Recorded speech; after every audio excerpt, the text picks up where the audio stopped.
नमस्कार। दिल्ली में फ्लड की वजह से जो दिक्कतें दिल्ली में रहने वाले लोगों को हो रही हैं, उसके दो मुख्य कारण हैं। नंबर एक, ड्रेनेज सिस्टम, जिसे आप आम भाषा में पानी को निकालने का एक रास्ता भी कह सकते हैं, या फिर उसे और आसान भाषा में अगर बोला जाए तो उसे एक नाला भी कहा जा सकता है। और दूसरा मुख्य कारण है पॉलिटिक्स। इन दो मुख्य वजहों से के चलते आज दिल्ली की ये स्थिति है। दिल्ली फ्लड से जो जगहें अफेक्टेड हुई हैं उनमें Chandni Chowk, Red Fort, ITO, Supreme Court, Rajghat जैसी प्रमुख जगह हैं जो शामिल हैं। और आपको बता दूं कि ये प्रॉब्लम सिर्फ दिल्ली में ही नहीं है बल्कि पूरे देश में है। यानी ड्रेनेज और इस पॉलिटिक्स की जो प्रॉब्लम है जिसकी वजह से ये सब पूरा दिक्कतें हो रही हैं। सवाल ये है कि दिल्ली में ऐसी बाढ़ से निपटने के लिए केंद्र सरकार और राज्य सरकार का क्या मास्टर प्लान था? क्या उनका मास्टर प्लान यही था केंद्र और राज्य सरकारों का? अगर ऐसा था तो केंद्र और राज्य सरकारों ने लोगों को क्यों वार्न नहीं किया? क्यों लोगों को नहीं बताया कि दिल्ली में बाढ़ आ सकती है और पूरे देश इससे अफेक्टेड हो सकता है और होगा? क्योंकि लोगों का कहना है, वो उनका ये कहना है कि हमें किसी प्रकार की कोई वार्निंग या अलर्ट नहीं दिया गया था। अगर ऐसा कोई अलर्ट उनको दिया गया होता या उनको कोई वार्निंग दी जाती तो उनका इतना नुकसान नहीं होता और ना ही उनके अपनों की जानें इस तरह जाती। मैं अगर अपनी बात करूं तो मैंने ख़ुद भी कोई अलर्ट या वार्निंग के बारे में नहीं सुना। बस इतना सुना कि भारी बारिश होगी और जो कुछ अपडेट्स वगैरह मिल रहे थे वो ये मिल रहे थे। दिल्ली में बाढ़ की वजह से कितने लोगों की जानें गईं या फिर उनका कितना नुकसान हुआ है, मैं उन आंकड़ों में नहीं जाना चाहता, क्योंकि मेरे लिए एक एक इंसान की ज़िंदगी अमूल्य और महत्वपूर्ण है। लेकिन जान माल का नुकसान बहुत ज़्यादा हुआ है पूरे देश में, और दिल्ली में तो हुआ ही है। दिल्ली की स्थिति बहुत ज़्यादा ख़राब है जबकि वो कैपिटल है। दिल्ली का जिक्र इसलिए आ रहा है क्योंकि वो देश की राजधानी है और ऐसा नहीं होना चाहिए था। बहुत प्रॉपर सीवेज सिस्टम होना चाहिए था और ड्रेनेज सिस्टम होना ही चाहिए था, जो कि नहीं है।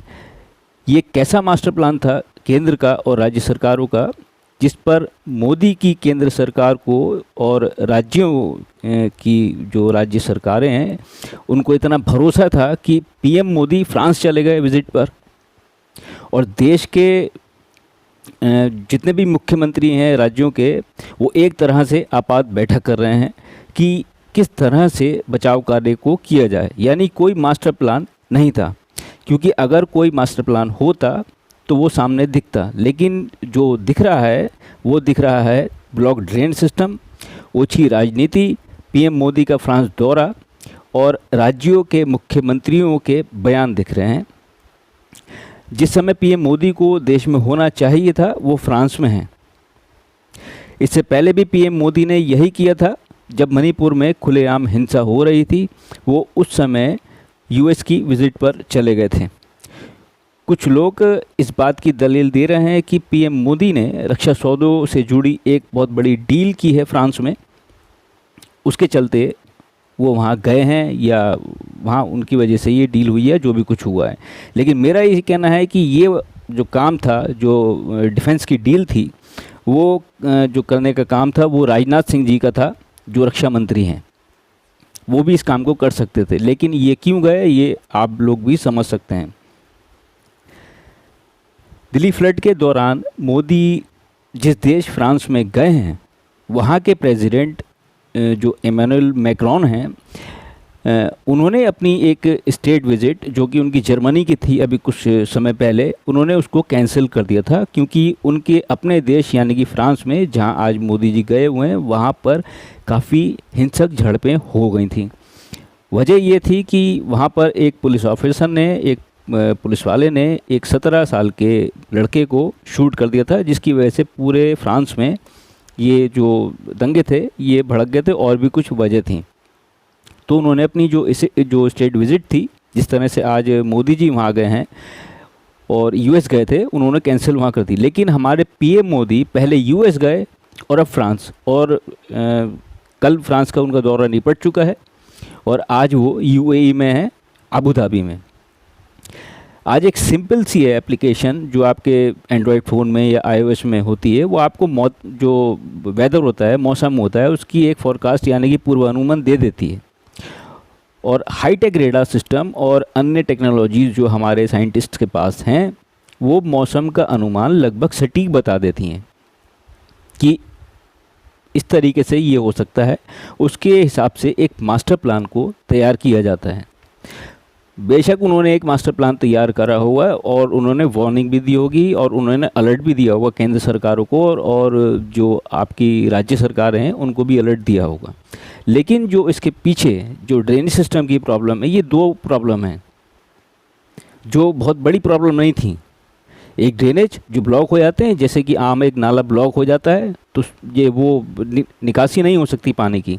और दूसरा पॉलिटिक्स, तो दूसरे के ऊपर आक्षेप लगाने के चक्कर में ये राज्य उसके ऊपर लगाता है, वो राज्य उसके ऊपर लगाता है, केंद्र किसी के ऊपर लगाता है। तो ये बातें घूमती रहती हैं और आप और मैं टीवी पर बैठ के इनकी न्यूज़ें और डिबेट्स वगैरह देखते रहते हैं। इस देश के लोग जब तक अपनी वैल्यू को नहीं समझेंगे तब तक इसी तरह के मामले सामने आते रहेंगे और लोगों का जो नुकसान है, चाहे वो जान का हो चाहे वो उनके सामान का हो, वो इस तरीके से होता रहेगा। ये जो प्रॉब्लम है वो सिर्फ वहाँ तक सीमित नहीं है, ये कुछ प्रॉब्लम लोगों की भी है। और इलेक्शन आने वाले हैं और डिबेट्स स्टार्ट हो जाएंगी, उसमें आप ये समझ लीजिए कि लोगों का ध्यान बढ़ जाएगा या बांट दिया जाएगा। और यहाँ पर इंडिया में कुछ ऐसी बात भी है कि बड़ी से बड़ी घटना होती है तो 2-4 महीने के बाद उस घटना को भुला दिया जाता है, जबकि ये सब कुछ जानते हुए कि ये घटना जो हुई है किसी के साथ, हम जो उसको भुलाने जा रहे हैं, हम उसको याद रखना है या नहीं रखना है, क्योंकि हो सकता है कि 4-6 महीने के बाद खुद हमारे साथ ही ना हो जाए। लेकिन ऐसा नहीं होता। ये जो उनकी फ्रांस की विज़िट थी, यूएस की विज़िट थी और यहाँ आज अबू धाबी में है, उनको नहीं होना चाहिए था। यहाँ उनको मैनेजमेंट देखना चाहिए था, और अगर उनको जाना ही था तो एक प्रॉपर सिस्टम बना हुआ होना चाहिए था। और ड्रेन सिस्टम पर और पानी की निकासी के लिए तमाम पैसा सारी राज्य सरकारों ने कहा कि हम लोगों ने खर्च किया और उनको ठीक कर दिया गया है, लेकिन क्या दशा है उसकी वो आपके सामने है। गले तक पानी है। रेड फोर्ट जहाँ पर मैंने कभी आज तक, मैं 20-25 साल से तो मैं खुद जा रहा हूँ आ रहा हूँ दिल्ली की तरफ में, मैंने कभी दिल्ली में इस तरीके की दिक्कत ही नहीं देखी। हाँ, पिछले 4-5 साल से ये दिक्कतें और बातें सुनने में ज़रूर आ रही कि उधर हरियाणा की साइड में ब्लॉकेज हो गई है और अंदर दिल्ली के साइड में बारिश की वजह से ब्लॉकेज हो गई है। वो आमतौर से होती है, अब साइड में पानी होता है तो गाड़ियाँ बचती हुई चलती हैं। लेकिन जो कंडीशन इस वक्त है उसमें गाड़ी के बोनट तक जो है, अगर मैं एक सेडान कार की बात करता हूँ या किसी छोटी कार की बात करता हूँ, तो वो वहाँ तक उसका पूरा बोनट पूरी तरह से पानी के अंदर डूबा हुआ है। तो ये जो समस्या है, ये समस्या का निदान ये लोग तब तक नहीं करेंगे जब तक आप लोग बैठकर इनकी डिबेट्स के चटखारे लेना बंद नहीं करेंगे। जब तक आप चटखारे लेते रहेंगे ये सब बातें आती रहेंगी और आपका ही नुकसान होता रहेगा। तो ये एक छोटी सी टिप्पणी थी मेरी। मैं अव्वल तो इस तरीके की एनालिसिस नहीं करता हूँ, लेकिन ये बहुत ज़्यादा प्रॉब्लम मैंने जब सामने देखी तो जैसे और लोगों ने, पत्रकारों ने रखी एक बात, तो मैंने भी सोचा कि मैं भी अपनी एक बात रखूं कि ये दिल्ली में पहली बार मैं ऐसा देख रहा हूं कि ऐसा हो रहा है। और बाकी हिस्सों में भी, देश के दूसरे हिस्सों में भी किसी इस तरीके से कभी जो पुल वगैरह कोलैप्स हो गए हैं, कहीं पानी बह रहा है, कभी कुछ हो रहा है, कभी कुछ हो रहा है, मैंने कभी नहीं देखा जो कंडीशन इस बार देखने को मिली है। हाँ, बारिश ज़्यादा हुई है, लेकिन जब तक प्रॉपर सीवेज होता चला जाएगा, जो उसको ड्रेनेज मिलता जाएगा, पानी की निकासी उसको मिलेगी, तो कभी भी पानी वहाँ नहीं रुकेगा। तो ये एक छोटे सा एक वीडियो था जो मैंने आपके सामने रखा। इस पर आपको अपनी कोई व्यक्तिगत टिप्पणी करनी हो तो आप कमेंट बॉक्स में ज़रूर कर सकते हैं। आपकी क्या राय है इस बारे में, आप वो बता सकते हैं। चाहे तो इस वीडियो को शेयर भी कर सकते हैं। मैं मिलूँगा आपसे किसी और वीडियो में, किसी और वीडियो के साथ। तब तक के लिए धन्यवाद, नमस्कार।